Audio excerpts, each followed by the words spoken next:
Hello, and welcome to Let's H. This week we have Will Scadelock back as our background artist. Check out his stuff, there's links in the description, and please check out my stuff too. There's links in the description for that too. I've got all kinds of awesome bonuses if you become a patron on Patreon, so please do check those out. And of course I am available for voiceover, narration, and dramatic readings, so if you're in the mood for your own custom reading or voice work, let me know. You can contact me through YouTube or through any of the channels that I've provided in the blurb. Well, we're back to this week's episode of American Horror Story, Hotel. Donovan and Ramona are basically barely in the episode, but they do good enough with what's there, and it is kind of interesting to see them.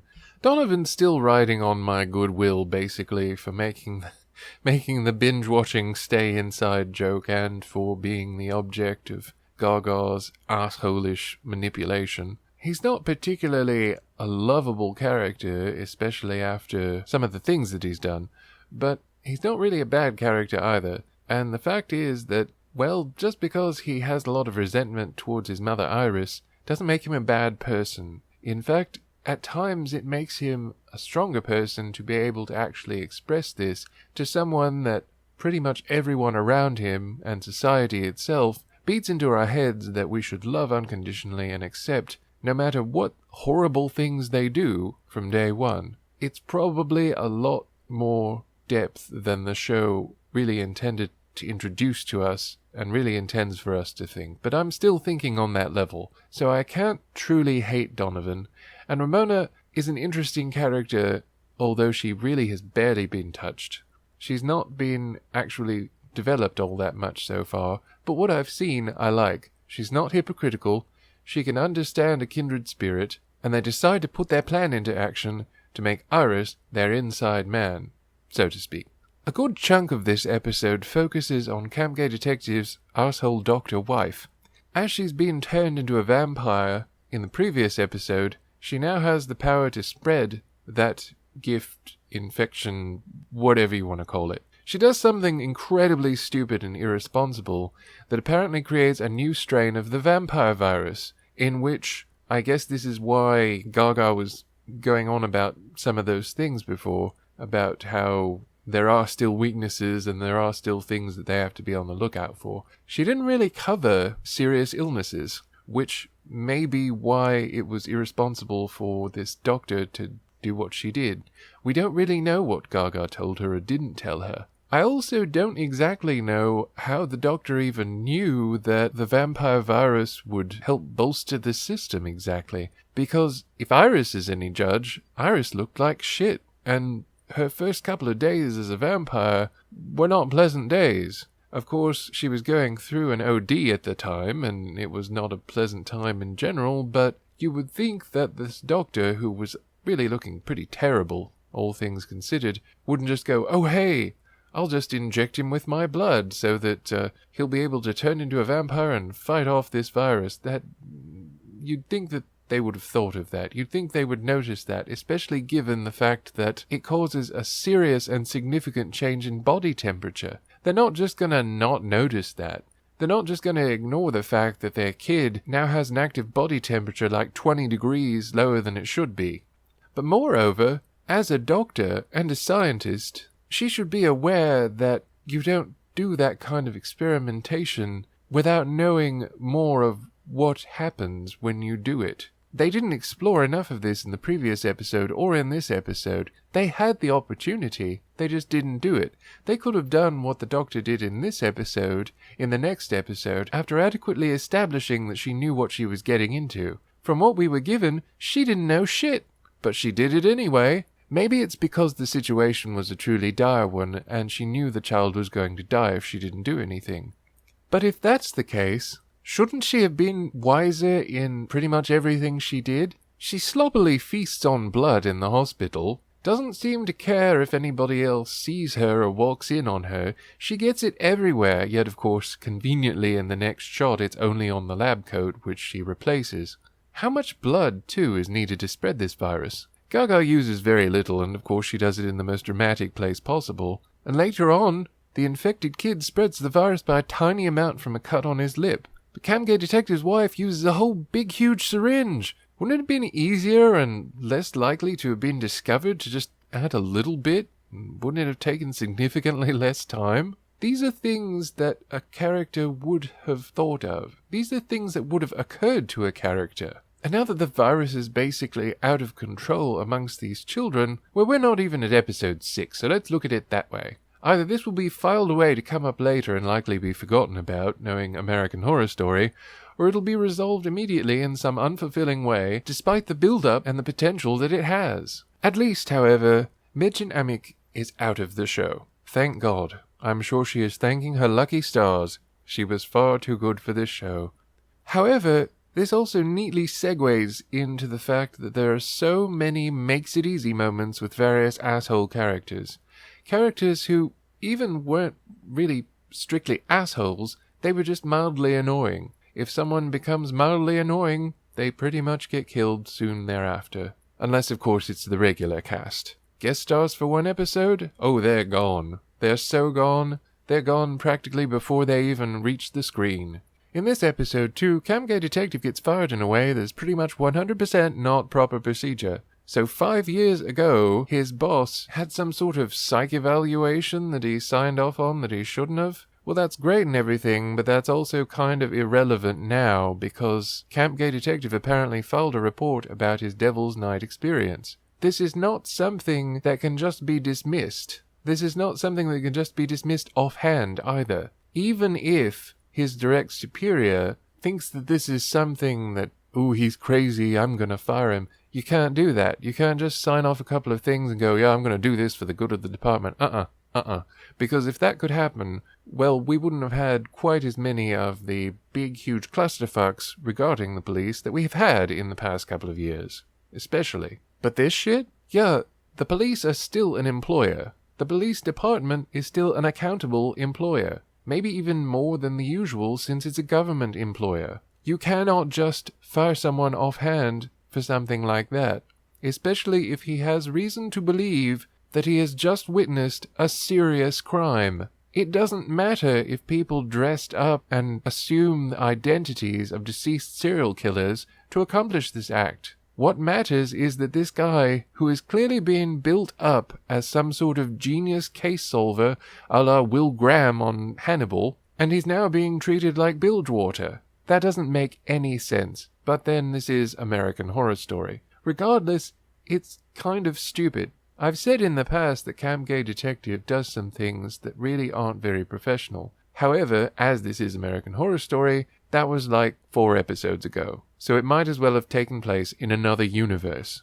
Regardless, nothing was actually done about it at the time, and it isn't brought up now. Why exactly is it that him filing this report, that he has reason to believe that he has witnessed a serious crime, is the thing that pushes them over the edge? They are currently investigating serial murders. This could be something relevant to the case. If the story intends to present him as insane or unbalanced or something, we really need more build-up than this. We also don't need this handled in a way that calls attention to it inordinately, and that's exactly what it's doing. It's so incongruous, it's so conspicuous that one can't help but notice it and tend to dwell on it. It's a very poor handling of it. And even though it clearly thinks it's clever with its turn of phrase at the end, it's not very clever actually. Camp Gay Detective also ends up maybe not boning Sally, but it's really not that interesting, and since they don't actually build up to it, they just cut to it later and have them be like, oh, it happened. It's probably the worst way to actually deal with it, which makes it almost insulting. So I'm not going to take much time with it here. It seems like just another excuse to show Camp Gay Detective in less clothing, and I don't really care. Iris gets back into the act with hipsters. Yeah, so apparently in this episode they're building her up to be more pitiable and more sympathetic in some way, and they have a lot of shoehorned in shit that doesn't exactly make sense and isn't really consistent with the character since she was a total murderous asshole up until now. But now suddenly she's amazingly pitiable and sympathetic and whatever.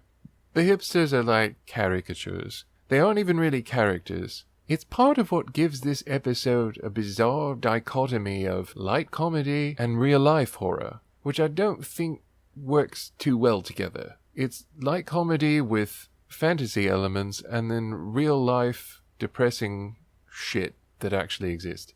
Like the offensive epithets. American Horror Story is way too tacky to use actual offensive epithets effectively. It's best if they're rarely used at all, and when they are used, they're used in a meaningful way that has a poignant impact. In this show, you'll be lucky to have a poignant impact with a commercial break. Liz's backstory is altogether interesting, but not too terribly interesting. There doesn't seem to be any reason why Gaga is suddenly taking this interest in this random dude that checked into the hotel and is making him into a living doll. It also doesn't very well handle, and it's probably good that it didn't try to, the whole difficult issue of transgender versus drag queen. And I know some of you have very strong opinions to either side, and I know most people do have strong opinions, whatever. I'm not trying to dismiss those opinions, but I'm not going to dwell on this because, quite frankly, American Horror Story does not have the capability to address issues like this in a balanced or in a fair way, or in a way that really works in a non-offensive manner. It's just oversimplified, and in some ways kind of insulting. In other ways, it's kind of a relief that they don't actually dip too far into it, because you know they wouldn't do a good job of it. There are people that are legitimately born the wrong sex. Some of them have a dysmorphia, they are very uncomfortable in their own body. Others are comfortable in their body, but express themselves in a way that matches their insides, who they are, who they really are. It's also something that a lot of stories don't really touch on, that just because you dress up in clothing that is not assumed to be of your gender, that doesn't actually make you a different sexual orientation. There are plenty of heterosexual dudes that dress in what is considered women's clothing. That doesn't make them homosexual or even bisexual. In fact, there are people that wear the clothing of the other gender all the time, and that's part of their personal expression, and can't and shouldn't be suppressed or questioned. On that note, though, there are also plenty of drag queens that prefer to wear glamorous clothing and go out in glamorous ways whenever they can. Some drag queens are straight, some drag queens are gay, some of them are bisexual. They're all along the spectrum of sexuality and orientation. Ultimately, it doesn't really say anything definitively. That's up to the person to express. Don't ever assume that someone is a certain way or isn't a certain way, because it may not be the case. And in fact, it probably isn't as simple as you might assume anyway. People have their reasons for expressing themselves the way they do through fashion, hairstyle, accessories, anything and everything, and they should be free to do that as they please. The show may have taken kind of a hands-off approach to Liz, and that's really good, ultimately, I think. The story was interesting enough and engaging enough, although I do think that the offensive epithets and the offensive topics were kind of shoehorned in. Not to say that it wasn't bad in 1984, but at the same time, it didn't really fit the episode, and it didn't really fit the tone either. Also, that's part of the makes-it-easy moments that this episode seems to have in abundance. The two dudes are drunk, they act like assholes, and Gaga kills them. While probably not much of value was lost, it's also too pat a resolution for that whole thing, and I don't really buy it actually ultimately helping Liz, nor would I think that Liz would just stay on after something like that without really asking some questions about the nature of what's going on here and why that was okay, and also wondering why Gaga took such an inordinate interest in fashioning him into Liz Taylor, this glamorous figure.